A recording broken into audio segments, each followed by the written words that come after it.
मैंने भी उस पोस्ट को पढ़ा है जिसमें उन्होंने कहा है कि 2017 में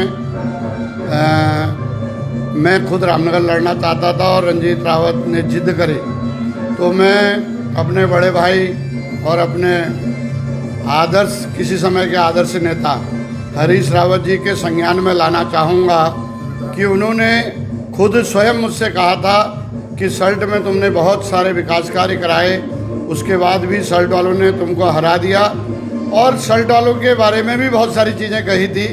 उन चीज़ों को मैं आज नहीं कह रहा हूँ, ज़रूरत पड़ेगी तो बाद में कहूँगा। और मुझसे कहा कि तुम सल्ट की बजाय रामनगर लड़ो।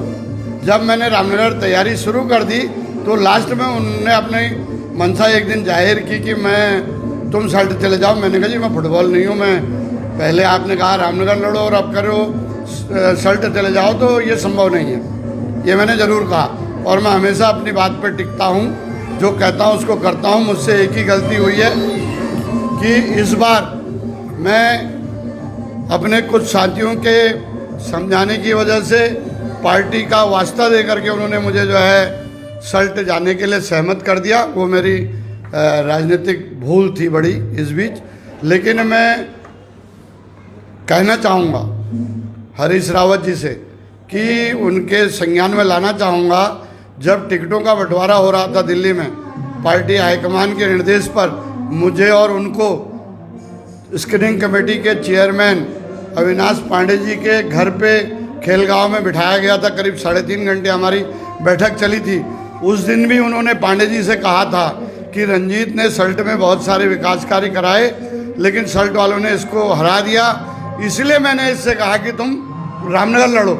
यानी इस बात के गवाह हमारे स्क्रीनिंग कमेटी के चेयरमैन अविनाश पांडे जी भी हैं। और मैं कहना चाहूँगा, ऐसा नहीं है कि कहने के लिए कुछ अल्फाज नहीं हैं, लेकिन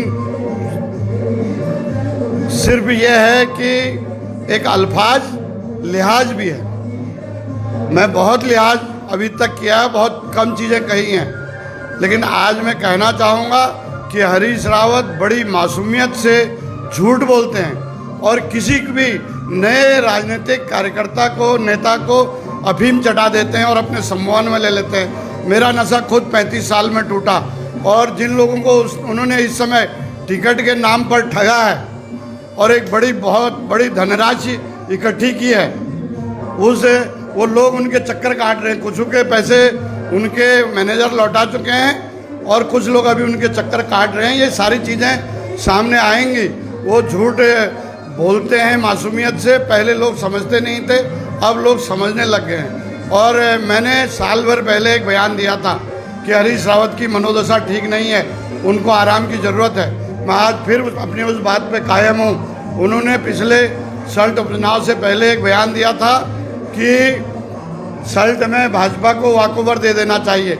क्या कांग्रेस के CWC मेंबर और राष्ट्रीय महामंत्री का यही दायित्व है कि वो भारतीय जनता पार्टी को वॉकओवर दे दे?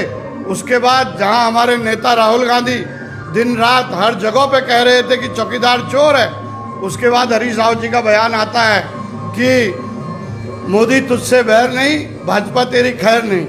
सारा वोट मोदी के नाम पे पड़ रहा है। मोदी से ही हम नहीं लड़ेंगे तो हम किस बात के कांग्रेसी हैं?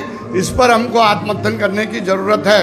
मैं कहना चाहता हूँ, जिस तरह के उन्होंने बयान दिए, मुस्लिम यूनिवर्सिटी, उन्होंने कहा एक कैंडिडेट को, हमारे सम्मानित उम्मीदवार को, पहले उसके टिकट में रोड़ा लगाया, जब उसका टिकट हो गया तो उसको हराने के लिए उसके विरोध में जो व्यक्ति था उससे उन्होंने जो है वादा कर लिया कि हम मुस्लिम यूनिवर्सिटी बनाएंगे, जिस मुस्लिम यूनिवर्सिटी को प्रधानमंत्री और उत्तर प्रदेश के मुख्यमंत्री योगी आदित्यनाथ ने अपनी पूरे देश सारे जहाँ जहाँ चुनाव थे सारी सभाओं में कहा और उत्तराखंड में आकर भी कहा, और बीजेपी के लोगों ने उसको घर घर तक पहुँचाया।